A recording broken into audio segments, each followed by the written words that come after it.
Hey there everybody, it's Mike DiLisio with another solo mode review. Today I'm going to be taking a look at the solo mode for Micro City from designers Michael Yagondinsky and Camille Langi and This Troy Games Publishing.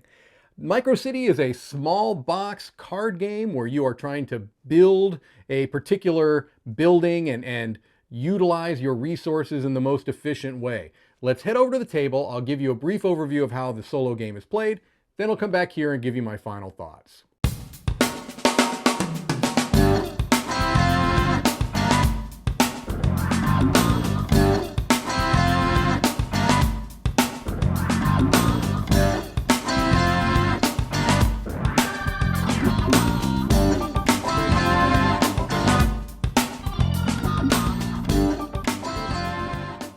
Okay, here we see a setup for the basic solo game of Micro City.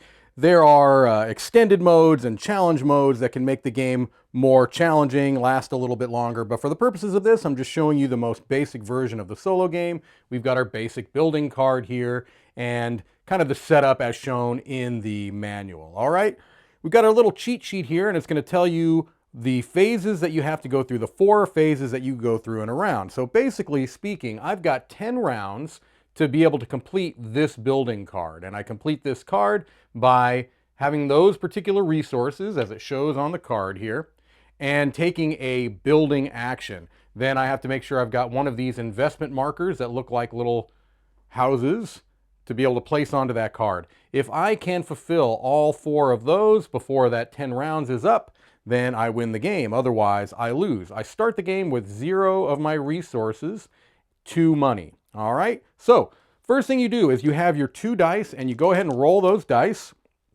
and you kind of place them here, and that's the first thing. Now, you can also spend those 2 coins that you have to change the value of one of those dice by +1 or -1, and you can wrap around. If you're at a 6, you can go to a 1, etc. Okay? You could pay 1 material, which I don't have, or 2 coins. So in this case, that's not going to be an option for the material. I could spend the coins, but I'm not, just for the purposes of this. Now, we go to the project phase. Now, this is where these project cards are going to come into play. There's a couple of things. You're going to move your engineer, which starts right here, just kind of stuck on this particular quarter. Each of these are cards that have 4 quarters, and you move them orthogonally.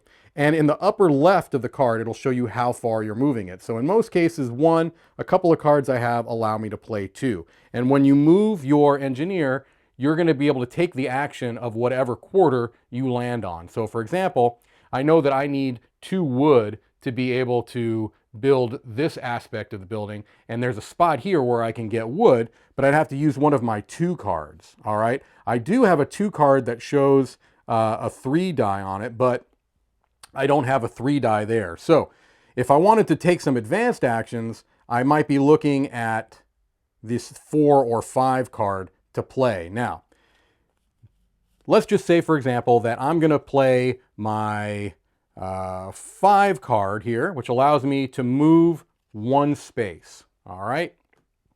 So let's say that I'm going to move here. All right, move to that spot. Now, at this point, I can either take a basic action or an advanced action. This is my basic action here. Spend 3 coins to get any 2 resources and remove an investment marker from any area. Or if I spend a 5, I can spend 2 coins to get 2 resources and remove 1 investment marker from any area. Now, I'm not going to get the benefit of that last part, but let's say that I go ahead and I use that 5 to do that because I only have the 2 coins. I don't have 3 coins. So I spend the 2 coins and I can get any 2 resources I want. So let's say that I go, because you can do these in any order since they don't have numbers there. Let's say that I want to go ahead and take care of that one first because the steel is a little bit farther away from me to get. The wood is right here. So let's say I give myself 2 steel, all right? And then it says remove 1 investment marker from any area. Well, I don't have any.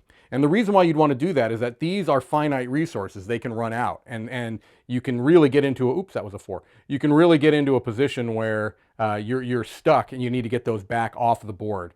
So I don't get to use that now, but that's okay. All right. So for that, I played a card. I also could have just chosen to retrieve any of the project cards I had played and move my engineer. But since it's the first turn, I wouldn't want to do that. Now, if the spot that I moved to already had an investment marker on it, I would skip it. But otherwise, I'm going to do what I do right now, which is a basic action or an advanced action if there's a dice in the pool. Now, this shows a 6 down here, so I would have to have a 6 to take the advanced action, which is to build. I don't have that. Instead, I'm going to do the basic action, which is just getting 2 coins. So I give myself my 2 coins, and then what I do is I place an investment marker if the quarter with the engineer doesn't have one, which it does not, and now it does. Okay, I move my time marker down 1, and if I had not spent either die, I would gain another coin.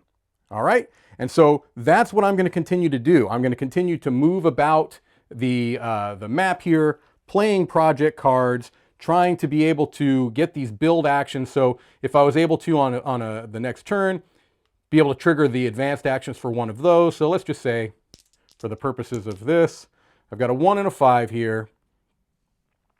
I do want to use, let's say I use my 1 card, okay? And I move 1. The basic action, remove 1 from any area. So I go ahead and I put this one back. Then I can do the project phase and use this to build. I build these 2 steel, and now I've done that.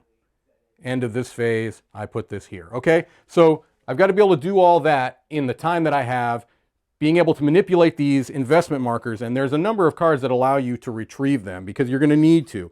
Let me just show you some of these other actions. You can set a die to any value, don't move the time marker this round, you can spend 1 coin to build, remove a house from any area, you can upgrade these districts, flip them to the other side, I'll show you that in a moment, and then remove all the houses from it. So if you had a particular card that had 3 houses on it, and you played that card, you'd remove the houses, flip the card over, and now you've got another side of the card there. All right? So that's the basic structure of the game. You just kind of go through and try to get your cards built in the amount of time that you have. And as I said, there are some advanced variants that make things a little bit harder, where you have to build things in a particular order, and they're a little bit more challenging, and they've got little kind of things that trigger when you build, upgrading, things along those lines. So that's the general idea of how the game plays. Let's head back over and I'll give you my final thoughts. Okay, hopefully that gives you a pretty good idea on how the solo game for Micro City is played. The first thing I want to do is talk about some solo benchmarks. These are things that I like to consider when discussing the pros and cons of a solo game. The first thing is a win-loss condition. Is it a beat your high score variant? Is it a clear win-loss condition? And in the case of Micro City, you have a clear win-loss condition. It's you basically have a timer. You've got a certain number of rounds that you need to accomplish a task of building the particular type of building. And so I like that. I feel like it's something that is more satisfying for this type of game than it would be to have a scoring variant. And the way the game is designed, just the general game, it's really designed as a solo game. Now there is a 2-player cooperative mode that you can play, but in my mind, this is essentially a solitaire game at heart, and you can play it cooperative with other players and other player. But I feel like this is really a solo game at heart. The setup and teardown is fine. You know, for such a small game, you would expect that it's quick, and it is quick to set up. It doesn't take a whole lot of time. You kind of pick your 4 cards that have your quarters in them, you get your meeples and your dice, and you're pretty much good to go. There's not a whole lot of setup at all. Teardown is quick as well. That's a huge positive. The rules. Now, I found the rules to be okay, but not great.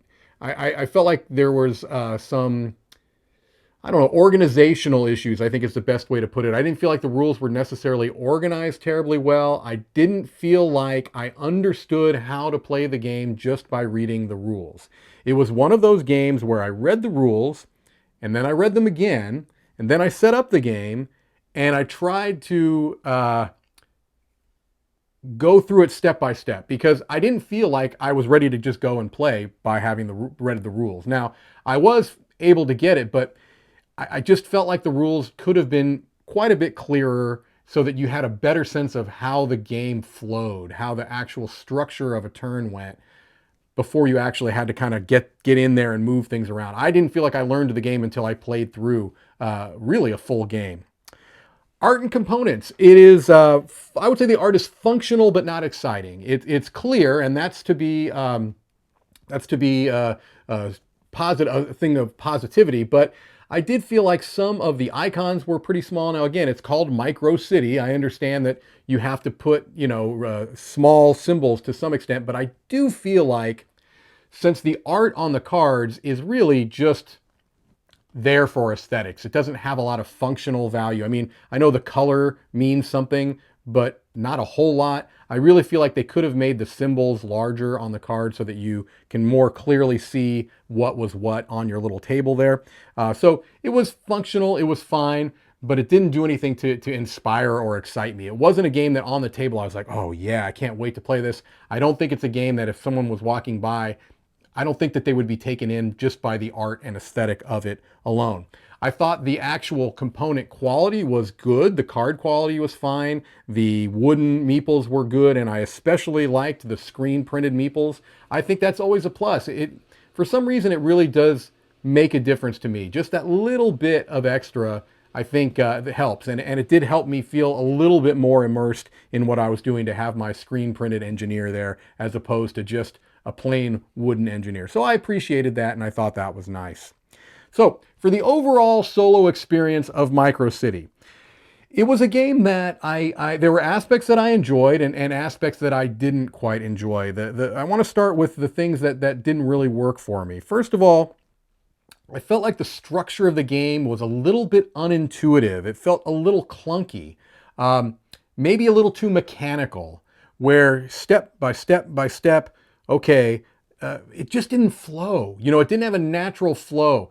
A lot of times games that can have that feeling of being a little mechanical and maybe structural, after a few turns, they just kind of flow and you're like, you get into it. It's like, okay, I see what I'm doing. I do this, then I do this, then I do that.